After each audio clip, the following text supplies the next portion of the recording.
ଖାଉଛି ଧାନ ବାଛୁରୀ ହଲାଏ କାନ କହ ଭାଇ କହ କିଏ ବଡ଼ କିଏ ସାନ ଗାଈ ବଡ଼ ବାଛୁରୀ ସାନ ଗାଈ ବଡ଼ ବାଛୁରୀ ସାନ ହାତୀ ଦାନ୍ତଟି ଅଳପ ବଙ୍କା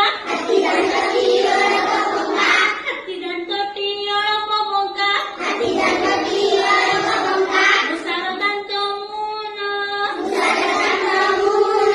କହ ଭାଇ କହ କିଏ ବଡ଼ କିଏ ସାନ ହାତୀ ବଡ଼ ମୂଷା ସାନ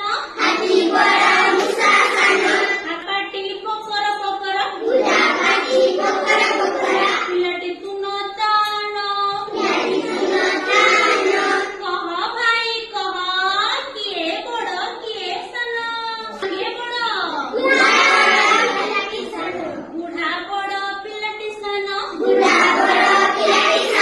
ଗାଈ ଖାଉଛି ଧାନ ବାଛୁରୀ ହଲାଏ କାନ କହ ଭାଇ କହ ଆଠ ବଡ଼ ନା ଚାରି ବଡ଼ ଆଠ ବଡ଼ ଚାରି ସାନ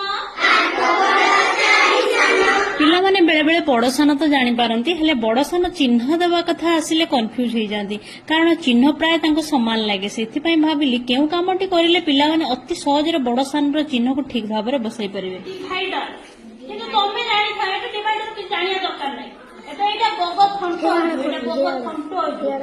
ବଗ ଥଣ୍ଟ କେନ୍ତା ଖୋଲଛି ଆ କରୁଛି ମାଛ ଯେତେବେଳେ ପାଇଯିବ ସେଟା କଣ କରିବ ବଗ ଅନେଇଥିବ ପାଞ୍ଚ ଆଠ ଚାରି ଏଇଟା ଏଇ ଯିଏ ବଡ ହେଇଥିବ ଯେତେବେଳେ ବଡ ମାଛ ଦେଖିଦବ ବଗ ତାରି କଣ କରିବ ଥଣ୍ଟ ମେଲା କରିଦବ ବୁଝିଲ ଏମିତି।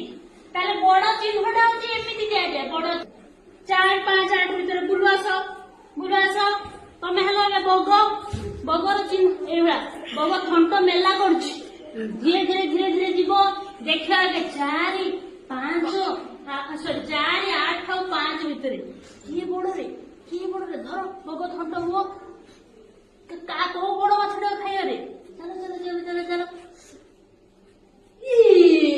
ତାହେଲେ 8 ହଉଛି ବଡ। 52 ଆଉ 58 ଭିତରେ କିଏ ବଡ ଚିହ୍ନ ଟିକେ ଦେଇକି ଦେଖେଇଦେଲ, ଆଉ ଟିକେ ମେଲା କର। ଏବେ ଜାଣିଲ ତ? ତାହେଲେ ସାନ କିଏ ହେଲା, ବଡ କିଏ ହେଲା, ଏବେ ଜାଣିଲ ତ? ଏବେ ସେ ଭଉଣୀ ମାନଙ୍କୁ ଦେଇଦିଅ। ତମେ କହିଲ ରୋହିତ 36 ଆଉ 32 ଭିତରେ କିଏ ବଡ ଟିକେ ଚିହ୍ନରେ ଭେରି ଗୁଡ। ଶେଷରେ ମୁଁ ପିଲାମାନଙ୍କୁ କଳାପଟାକୁ ଡାକିଥିଲି, କିଛି ସଂଖ୍ୟା ଦେଇଥିଲି। ସେମାନଙ୍କ ଭିତରୁ ବଡ ସାନ ଚିହ୍ନ ବ୍ୟବହାର କରିକି ସେମାନେ ବଡ ସଂଖ୍ୟାକୁ ଚିହ୍ନଟ କରିବା ପାଇଁ କହିଥିଲି।